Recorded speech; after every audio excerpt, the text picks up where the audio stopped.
ThaBoxingvoice.com, live here with Eddie Hearn. Eddie, man, so obviously Kambosos is in the building, but they are kind of changing their tune a little bit. Are they? How confident do you feel that you can get this done? It all comes down to money. You know, it's who's going to come up with the best offer. And I think if I'm advising George Kambosos, I'm saying you've got a couple of choices. You can go and have a defence, right, in Australia, homecoming defence. You kind of earned that. Or you can take the money now and try and clean up the whole thing and keep going, keep the journey going. And I don't know what the right thing is to do, to be honest with you, but it's going to be our job now to go to their team. The stuff about like, you gave us your word, you know, that kind of stuff. There is an element to that, but really the word evaporates quite quickly if more money pops up, you know. I think if I'm George Kambosos, I think I'm insisting on this fight taking place in Australia. And you need to find someone that's willing to go. So will Tank go, will Ryan go? Maybe. I know Devin will. And we give George the respect to say we're up for that, you know? If that's what it takes to win those belts, that's what you got to do. And, you know, you got him over there, you got Bill, Haney, you got everybody, you know, and he's become a star. And listen, he deserves it because he went and delivered, didn't he? No one gave him a shot, really. In the case of Tank Davis, he made a statement yesterday that he would like to fight Kambosos without the belts. From a promoter standpoint, have you heard of something like that? Do you think it's actually possible? I know of Floyd one time denouncing the WBA because he didn't want to pay sanctioning fees, but to not take an opportunity at 3 belts in a Ring magazine, that would be unprecedented. No, I feel like this is the moment where we can clean everything up, you know. We know that the other governing bodies don't acknowledge Kambosos as the undisputed champion. We know the WBC does, but forget who's right, who's wrong. This is a chance to find one, you know, one king of the throne. And that's what we should have in every division, to be honest with you. And Kambosos Haney is a tremendous fight. And, you know, I like what George says. George kind of said, he kind of put the pressure on Devin a little bit to say, we want to see a blistering fight where George wants the fight to be as big as possible. Do you know what I mean? And it'll be our job to try and land him there. I'm pleased, very pleased with the progression of Devin this year. Jorge Linares, Jojo Diaz, I feel like he's had a great year. Now, take care of business Saturday and hopefully we can land the Kambosos fight. And by the way, if we can't, maybe we do the Ryan Garcia fight. You know, that's a tremendous fight as well. So there is options for Devin as well, but right now, Kambosos is the guy. Is that a trap that Kambosos is trying to set up? Forcing Devin to go out there and get a knockout, saying I don't want to see anyone running around. Kind of a subliminal at Devin's style. It maybe allows you to come up with an excuse if you know, if you don't perform. You know, so say that Devin schools Jojo Diaz, but does it off the back foot. You know, will George come out and say, well, that's not exciting. I want the guys that come to me. So, and I do think there's an element of that for Devin Haney to say, I think he needs to look good, but he's got to stay focused. You know, he's over there now with George, you know, having a debate. Just leave that, you know, because Teofimo Lopez was just thinking about Devin Haney or the next fight. Look what happened to him. And Jojo Diaz, I love everything he says. Sounds super focused. Obviously, people think he's a promoter, so he's saying what he has to do to build up the fight, but I do want to get more specific reasons as to why you think a stoppage could come. I actually feel the same, but the betting line's indicating 3 plus 330, which doesn't really seem like it's probable for Devin. But again, as a boxing fan, I feel like it can be more probable. Now I hear you say styles make fights, don't they? So, you know, I actually think that Devin punches harder than he's given credit for. And I feel that timing is everything. And I think that Jojo Diaz will be frustrated in the fight early on because Devin's got the best jab, one of the best jabs in boxing. His feet are so good. And it was only when he chose to sit in range against Jorge Linares that he actually started to get caught himself. But I feel that if Jojo starts fast, he runs the risk of getting caught cold early. But I don't see that. I actually see Devin beating him up, frustrating him. And then Jojo, as a true champion, and with the heart that he has, trying to close the distance, trying to take chances, trying to be a little bit more reckless. And it's when you do that against Devin Haney that you're going to get hit with big shots. And I can see the stoppage coming. I believe he will stop him on Saturday night. So you signed Montana Love. Love that guy. At 140, is Regis, Mikey possibilities for Dazn and Josh and Taylor? Montana? I mean, I think what's going to happen with Josh Taylor is he's going to fight Catterall maybe, and then he's going to move up, to 147. So I look at it and say those belts are going to become fragmented. So we need to position Montana Love. He's got a really tough fight tomorrow night, or Saturday night, by the way. Carlos Diaz got beat by Zepeda. That was it. He's really tough. But if he can come through this, one more, and then after that, I believe one of the belts will be available if we can't get Josh Taylor, and we need to position him for that. I do want to talk more about Montana Love, but I don't want to forget about Andre. I heard you yesterday saying that you would probably recommend him to vacate and challenge the WBO champion at 168 per the WBO rule. Can he afford that at this point, to vacate a title from I guess a profile, a value? Yeah, I mean, that's the big question, you know, and sometimes you have to sit on your laurels and say, it's time, you know, and maybe we could have done it a fight ago or 2 fights ago when Liam Williams was the mandatory. You know, I thought that was a good fight actually, but not a lot of people knew Liam Williams was, so he didn't get the credit for that win either. Now we sit in front of another challenger that no one really knows who it is, and it's not actually a bad fight. But no, it's a better fight. Yeah, but it's like, I agree with what you're saying. The value of Demetrius Andrade is the value as a world champion. If you move up, you run the risk of losing that value. But if we only move up if there is a solid option in place. What I'm not going to do is say, yeah, move up and then we'll fight a 10-rounder or something like that. There's got to be a big fight in play, whether it's an eliminator or, you know, someone big at 68, yeah? And then we can make that decision. But it's not just, yeah, let's write in. We have to have a plan. And to lose the belt would affect his value and his profile. So we need to make sure we have the right plan if we take that action. Technically, do you know how long it takes? Because obviously, before you can be called the mandatory, it's about 12 months when you're fighting for that position. But as a champion petitioning to fight the champion above, how long does it take? Well, and Canelo will be super champion as well. So it's certainly another fight in between.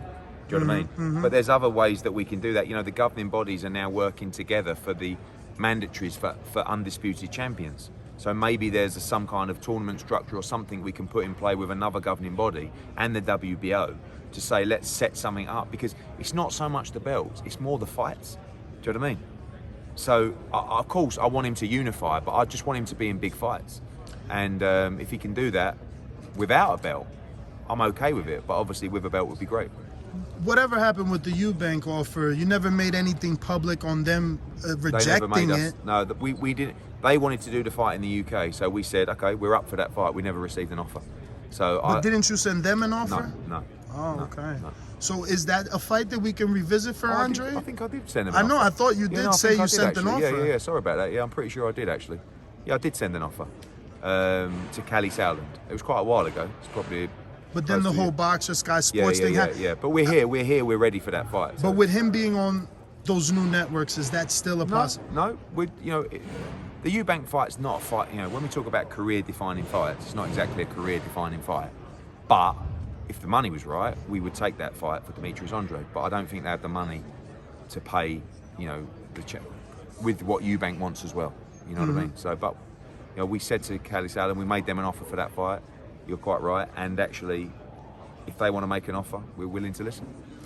And again, when it comes to Andre, you put a lot of pressure on Charlo, and I understand that. Who doesn't want a unification? But yesterday you answered the question of him getting in-network fights as being different from in-house fights.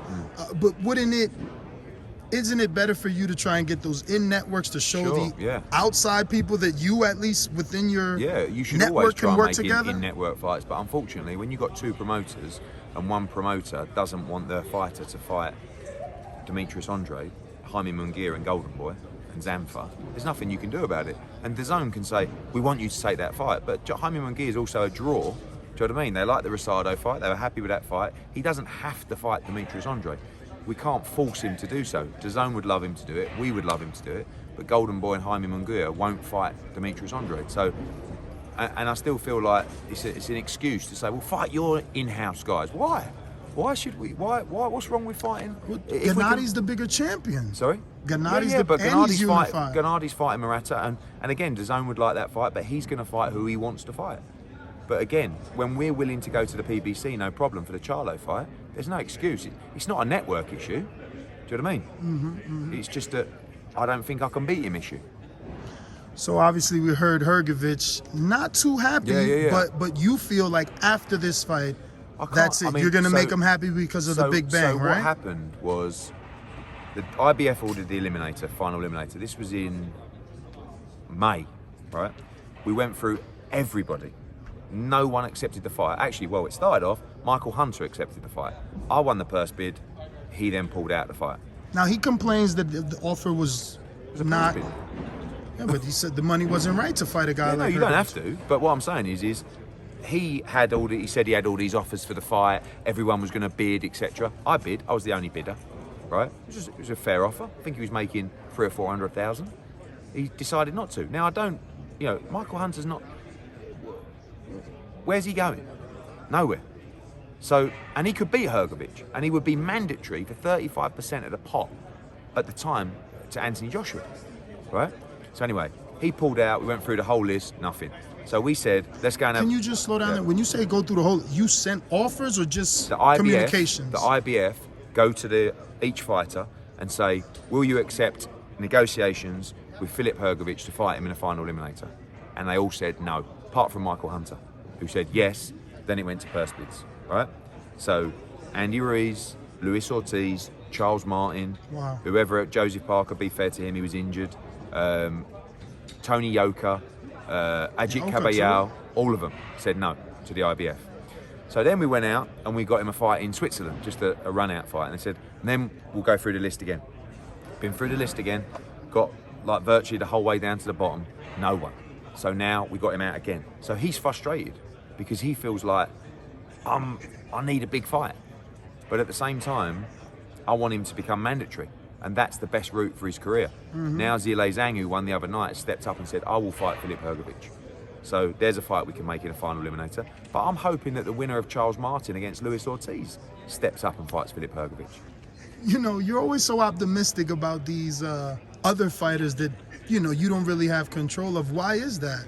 Why don't you, like, I guess I'm for instance, maybe naive to you the have fact, Bang. maybe naive to, we'll do the Zhang fight, but wouldn't you rather see Hrgović against Luis Ortiz?